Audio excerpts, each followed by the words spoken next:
নমস্কার। শুরু করছি কবিগুরু রবীন্দ্রনাথ ঠাকুরের গল্প স্বল্প থেকে ক্রমান্বয়ে পাঠ করব ছোট গল্প চণ্ডী এবং রাজরানী। সঙ্গে থাকুন, শুনতে থাকুন। প্রথম গল্প চণ্ডী।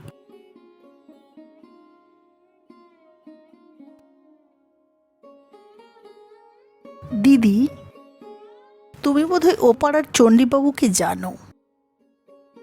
জানি রে, তিনি যে ডাক সাইটে নিন্দুক। বিধাতার কারখানায় খাঁটি জিনিস তৈরি হয় না, মিশল থাকেই। দৈবাত এক একজন উতরে যায়। চণ্ডী তারই সেরা নমুনা। ওর নিন্দুকতায় ভেজাল নেই।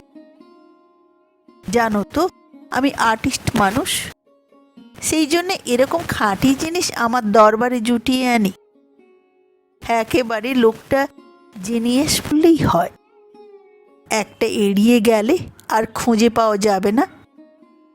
একদিন দেখি অধ্যাপক অনিলের দরজায় কান দিয়ে কি শুনছে। আমি তাকে বললুম, অমন করে খুঁজে খুঁজে বেড়াচ্ছ কাকে হে? সেটাই যদি জানতুম তাহলে তো কথাই ছিল না। চারদিকে চোখ কান খুলে রাখতে হয়, কাউকে বিশ্বাস করবার জো নেই। চোর ছ্যাঁচড়ে দেশ ভরে গেল। বলো কি হে? শুনে অবাক হবেন, এই সেই দিন অমন আমার চাঁপার রঙের গামছাখানা আলনার উপর থেকে বেমালুম গায়েব হয়ে গেল। বলো কি হে? গামছা? আগে হ্যাঁ, গামছা বই কি। কোনটাতে একটুখানি ছেঁড়া ছিল, তা সেলাই করিয়ে নিয়েছিল। আচ্ছা, তুমি অনিলবাবুর দরজার কাছে অমন ঘুরঘুর করছিলে কেন? পরের ছেঁড়া গামছা জোগাড় করবার রোগে তাকে ধরেছে নাকি? আরে ছি ছি, ওরা হলেন বড় লোক, গামছা কখনো চোখেও দেখেননি। টার্কিশ তোয়ালে না হলে ওর এক পা চলে না। তাহলে আমি ভাবছিলুম ওর পাওনা তো বেশি নয়, অথচ এত বাবুয়ানা চলে কি করে? বোধহয় ধার করে। আজকালকার বাজারে ধার তো সহজ নয়, তার চেয়ে সহজ ফাঁকি। তুমি পুলিশে খবর দিয়েছিলে নাকি? না, তার দরকার হয়নি। সেটা বেরোলো আমার স্ত্রীর ময়লা কাপড়ের ঝুড়ির ভিতর থেকে। কাউকেই বিশ্বাস করবার জো নেই। কি বলো তুমি? ওটা ঠিক জায়গাতেই তো ছিল। আপনি সাদা লোক, আসল কথাটাই বুঝতে পারছেন না। আপনি জানেন তো আমার শালা কোচলুকে কিরকম সে গায়ে ফুঁ দিয়ে বেড়ায়। পয়সা জোটে কোথা থেকে? কাজটি করছেন তিনি, আর গিন্নি সেটাকে বেমালুম চাপা দিয়েছেন। তুমি জানলে কি করে? হ্যাঁ হ্যাঁ, এ কি জানতে বাকি থাকে? কখনো তাকে নিতে দেখেছ? যে এমন কাজ করে সে কি দেখিয়ে দেখিয়ে করে? এদিকে দেখুন না, পুলিশ আছে চোখ বুঝে, তার যে বকরা নিয়ে থাকে। এইসব উৎপাত আরম্ভ হয়েছে যখন থেকে দেখা দিয়েছেন ওই আপনাদের গান্ধী মহারাজ। এর মধ্যে তিনি আবার এলেন কোত্থেকে? ওই যে তার অহিংস্র নীতি। ধরাধর না পিটলে চোরের চুরি রোগ কখনো সারে? তিনি নিজে থাকেন কোপনি পরে, এক পয়সা সম্বল নেই। এসব লম্বা চওড়া বুলি তাকেই সাজে। আমরা গেরস্থ মানুষ, শুনে চক্ষু স্থির হয়ে যায়। এদিকে আরেক নতুন ফন্দি বেরিয়েছে জানেন তো? ওই যে যাকে আপনারা বলেন চাঁদা, তার মুনাফা কম নয়, কিন্তু সেটা তলিয়ে যায় কোথায়? তার হিসাব কে রাখে? মশাই সেদিন আমারই ঘরে এসে উপস্থিত অনাথ হাসপাতালের চাঁদা চাইতে। লজ্জা হয়। কি আর বলবো, খাতা হাতে যিনি এসেছিলেন আপনারা সবাই তাকে চেনেন, সবাই তাকে জানেন। ডাক্তার, আর নাম করে কাজ নেই, কে আবার তার কানে ওঠাবে? তিনি যে মাঝে মাঝে আসেন আমাদের ঘরে নাড়ি টিপতে, সিকি পয়সা দিতে হয় না বল, তেমনি সিকি পয়সার ফলও পাইনি। তবু হাজার হোক, এমবিবিএস তো বটে। এমনি হালামলের তার চিকিৎসা যে রোগীরা তার কাছে ঘেঁষে না, কাজেই টাকার টানাটানি হয় বই কি। ছি ছি ছি, কি বলছো তুমি? তামশাই আমি মুখ ফোড় মানুষ, সত্যি কথা আমার বাধে না, ওর মুখের সামনেই শুনিয়ে দিতে পারতো, কিন্তু কি বলবো, আমার ছেলেটাকে আদায়ের কাজে রেখে আমার মুখ বন্ধ করছে। তার কাছ থেকেও মাঝে মাঝে ইশারা পাই, দক্ষিণ হস্ত বেশ চলছে ভালো। বুঝছেন তো, আমাদের দেশে আজকালকার ইতর্মি যে কিরকম অসহ্য, তার আর একটা নমুনা আপনাকে শোনাই। আমাদের পাড়ায় আছে একটা গোমুখ, যাকে ওরা নাম দিয়েছে কবিবর। তাকে দিয়ে দেখুন আমার নামে কি লিখেছে, ঘোর লাইবেল। নিন্দুকের দল পাকিয়েছে, পাড়ায় কান পাতবার জো নেই, খ্যাঁকশিয়ালি বলে চেঁচাচ্ছে আমার পিছনে পিছনে। এত সাহস হতো না যদি না এদের পিছনে থাকতো নামজাদা মুরব্বী সব গান্ধীজির চেলা। দেখি দেখি কি লিখেছে, মন্দ হয়নি তো, লোকটার হাতে দোরস্ত তো আছে। আলো যায় মিটে মিটে, স্বভাবটা খিটখিটে, বড়কে করিতে চাই ছোট, সব ছবি ফুসো মেজে, কালো করে নিজেকে যে মনে করে ওস্তাদ পটো। বিধাতার অভিশাপ, ঘুরে মরে ঝোপে ঝাপে, স্বভাবটা যার পদ খেয়ালি, খ্যাঁক খ্যাঁক করে মিছে, সবটাতে দাঁত খিঁচে, তারে নাম দেব খ্যাঁকশিয়ালি। বাহ, ও কি ও আপনার দরজায় পুলিশ যে, ব্যাপারটা কি? চণ্ডীবাবুর ছেলের নামে কেস এসেছে। হ্যাঁ, কিসের কেস? অনাথ হাসপাতালের চাঁদার টাকা তিনি ভেঙে বসেছেন। মিথ্যে কথা, আগাগোড়া পুলিশের সাজানো। আপনি তো জানেন আমার ছেলে একসময় আহার নিদ্রা ছেড়ে গান্ধীর নামে দরজায় দরজায় চাঁদা ভিক্ষে করে বেরিয়েছিল। সেই অবধি বরাবর তার উপর পুলিশের নজর লেগে আছে। কিছু না, এটা পলিটিক্যাল মামলা। দাদামশাই, তোমার এই গল্পটা আমার একটু ভালো লাগলো না। নমস্কার।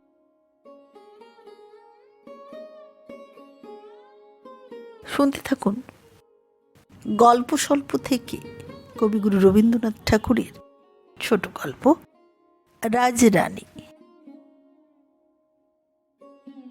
কাল তোমার ভালো লাগেনি চণ্ডীকে নিয়ে বকুনি? ও একটা ছবি মাত্র, কড়া কড়া লাইনে আঁকা, অতি রস নাই। আজ তোমাকে কিছু বলবো, সে সত্যিকার গল্প।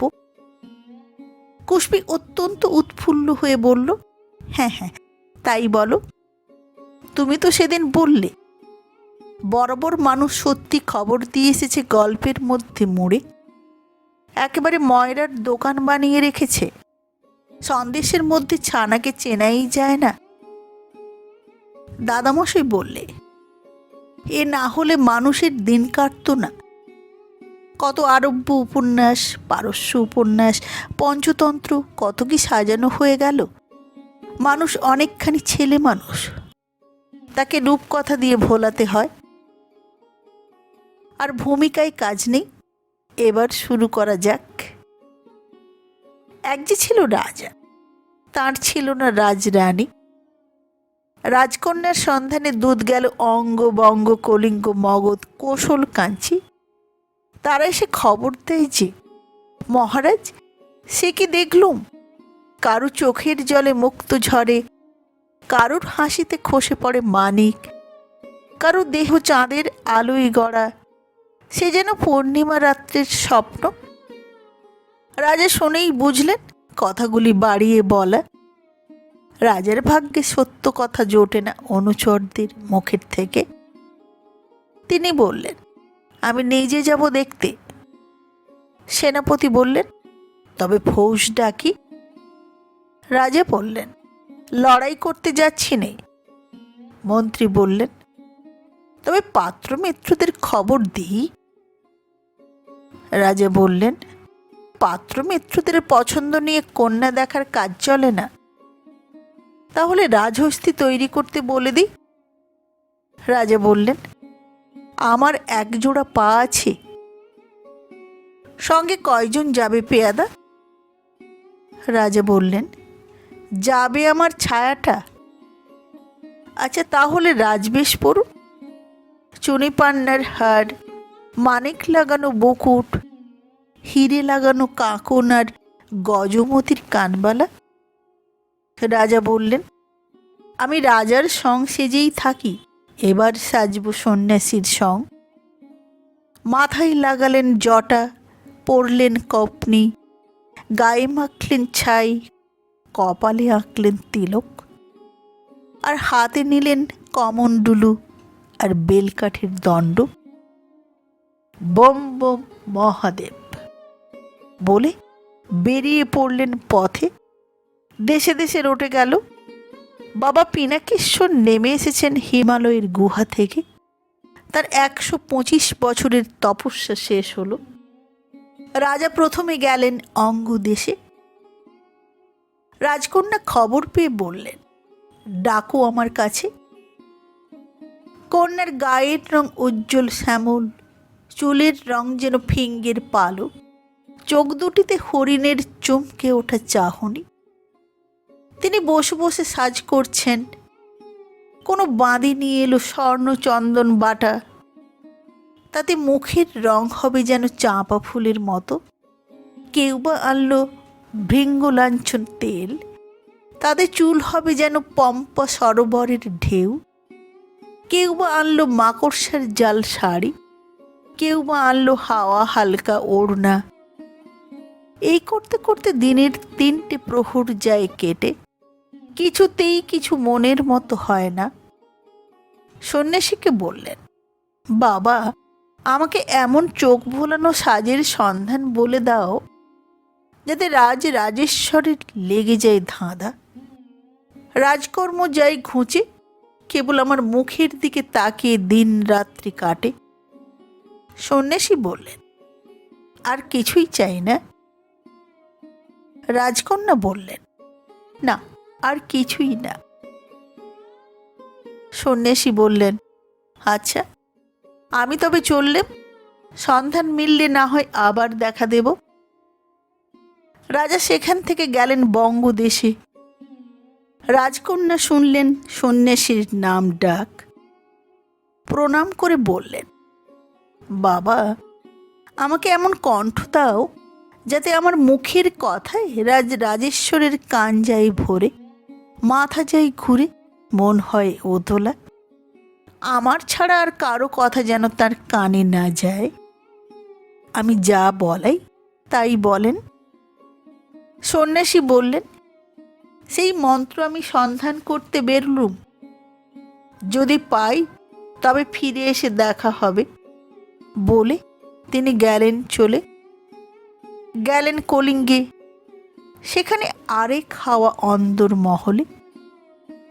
রাজকন্যা মন্ত্রণা করছেন কি করে কাঞ্চি জয় করে তার সেনাপতি সেখানকার মহিষীর মাথা হেঁট করে দিতে পারে।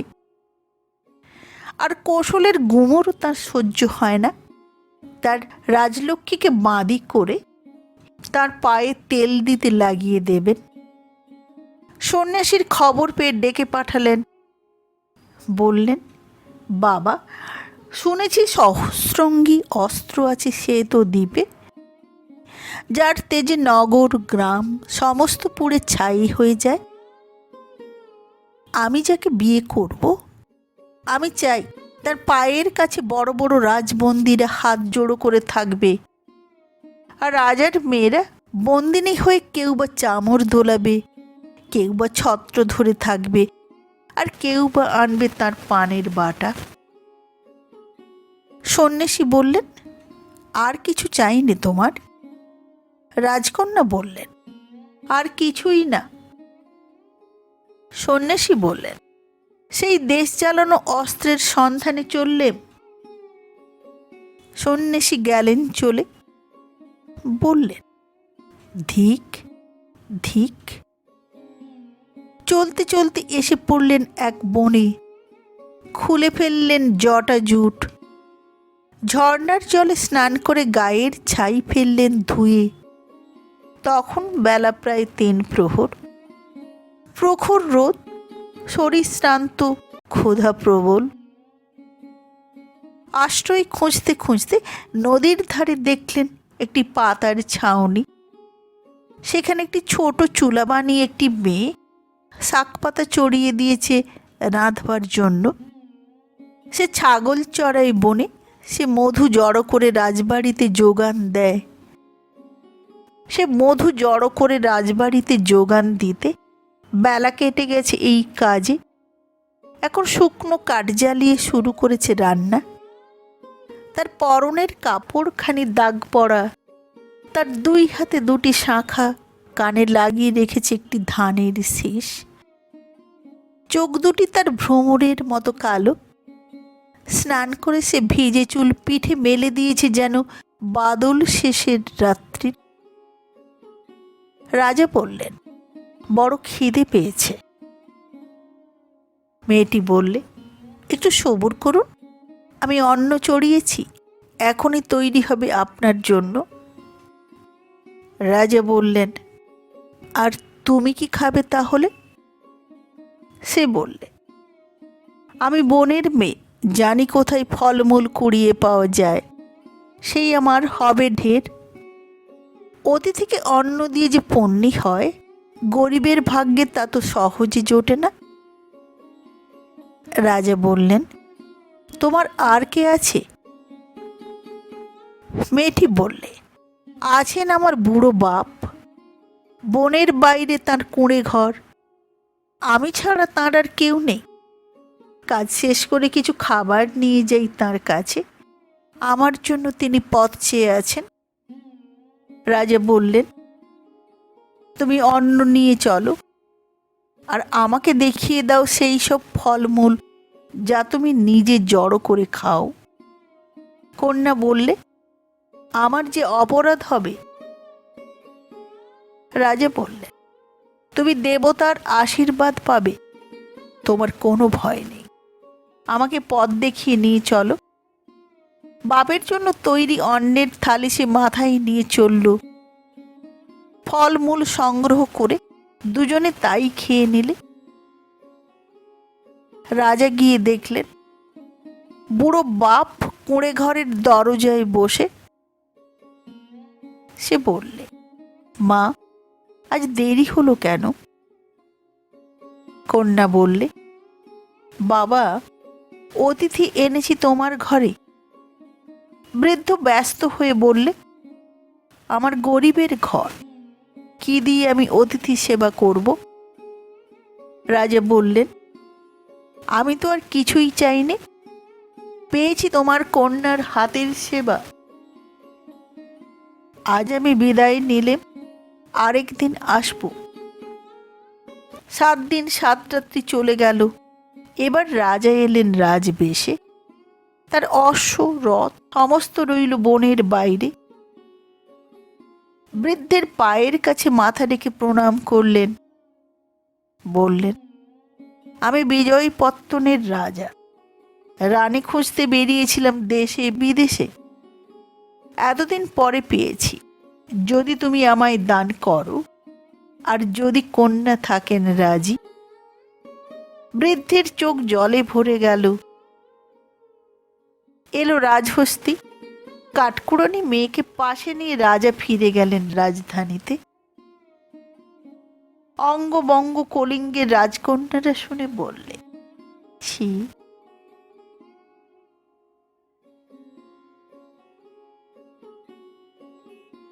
নমস্কার। গল্প স্বল্প থেকে পাঠ করে শোনালাম চণ্ডী এবং রাজরানী। সঙ্গে থাকুন। আবার দেখা হবে আগামী পর্বে একটি নতুন গল্প নিয়ে। আজকের মতো নমস্কার।